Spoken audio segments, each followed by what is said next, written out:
भगत सिंह की गिरफ्तारी भाग 2। भगत सिंह और बटुकेश्वर दत्त पकड़े जा चुके थे। उसके बाद बटुकेश्वर दत्त के वकील तथा कांग्रेस के वरिष्ठ नेता श्री आसफ अली ने असेंबली बम कांड को अपनी आंखों से देखा था।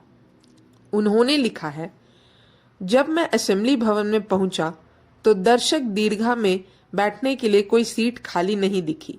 मैं आगे बढ़ता गया और उस स्थान पर खड़ा हो गया जहां मेरे ठीक सामने भगत सिंह बैठे थे। मोतीलाल नेहरू भी मेरे निकट ही खड़े थे। हम दोनों खड़े खड़े ही असेंबली की कार्यवाही देखने लगे। ज्यों ही प्रेसिडेंट श्री वीजे पटेल ट्रेड यूनियन बिल पर अपनी रूलिंग देने के लिए उठने वाले थे, त्यों ही पंडित मोतीलाल नेहरू ने मुझसे कहा कि अब श्री पटेल अपना बम फेंकने वाले हैं। उनकी बात पूरी हुई ही थी कि मैंने पहली और दूसरी सरकारी बेंचों के बीच एक चमक देखी।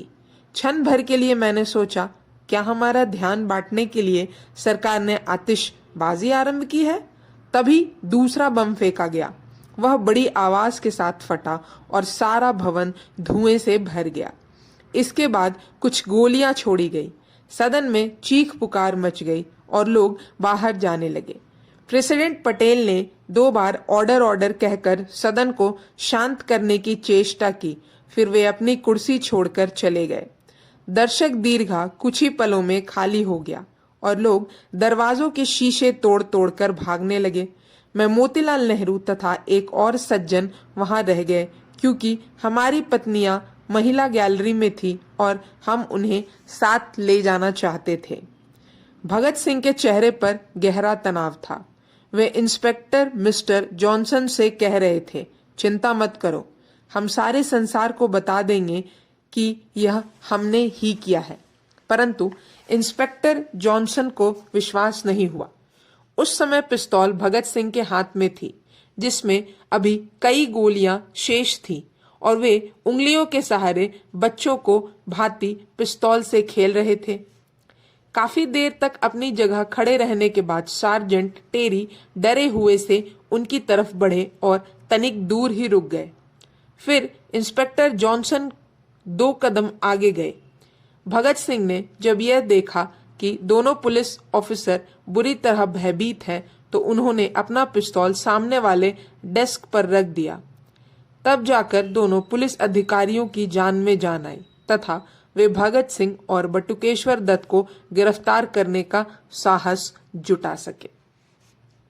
श्री आसफ अली बटुकेश्वर दत्त के वकील थे। उन्होंने इस समय रहस्य से भी पर्दा उठा दिया था कि इन दोनों ने एक एक बम फेंका अथवा दोनों बम भगत सिंह ने ही फेंके।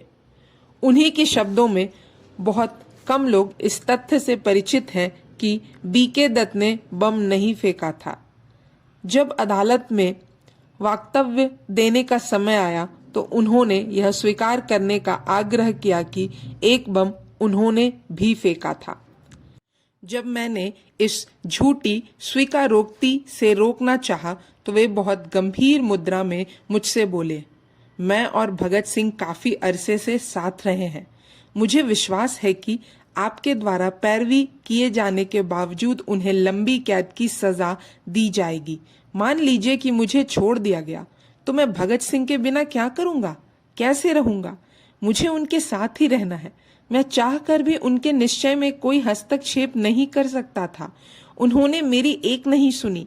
अपनी प्रथम भेंट में ही भगत सिंह ने मेरे सामने यह बात स्पष्ट कर दी थी कि वे अपने काम से इनकार नहीं करेंगे और वे अपने बचाव हेतु अपने को निरपराध सिद्ध करने का प्रयास करेंगे। जो पर्चे फेंके गए थे उन्हें बड़ी सावधानी के साथ बटोर लिया गया और पूरी कोशिश की गई कि यह समाचार अखबारों तक ना पहुंचे। परंतु दिल्ली के अंग्रेजी समाचार पत्र हिंदुस्तान टाइम्स के संवाददाता ने एक पर्चा किसी प्रकार उठा लिया तथा उसे छुपाकर ले गए। समाचार पत्र के शाम के संस्करण में ही उन्होंने यह पर्चा छाप दिया। पुलिस जब भगत सिंह और बटुकेश्वर दत्त को लेकर कोतवाली की तरफ चली तो दोनों ने नारा लगाया, इनकलाब जिंदाबाद। कोतवाली में जब उनसे बयान देने को कहा गया तो उन्होंने इनकार करते हुए कहा, हम पुलिस के सामने कोई बयान नहीं देंगे, हमें जो कुछ कहना है वह सिर्फ अदालत में ही कहेंगे। पुलिस ने उन्हें दिल्ली जेल भेज दिया। वहां से उन्होंने अपने पिता को यह पत्र लिखा जो उर्दू भाषा में था। उर्दू पत्र व उसका हिंदी अनुवाद कुछ इस तरह से था।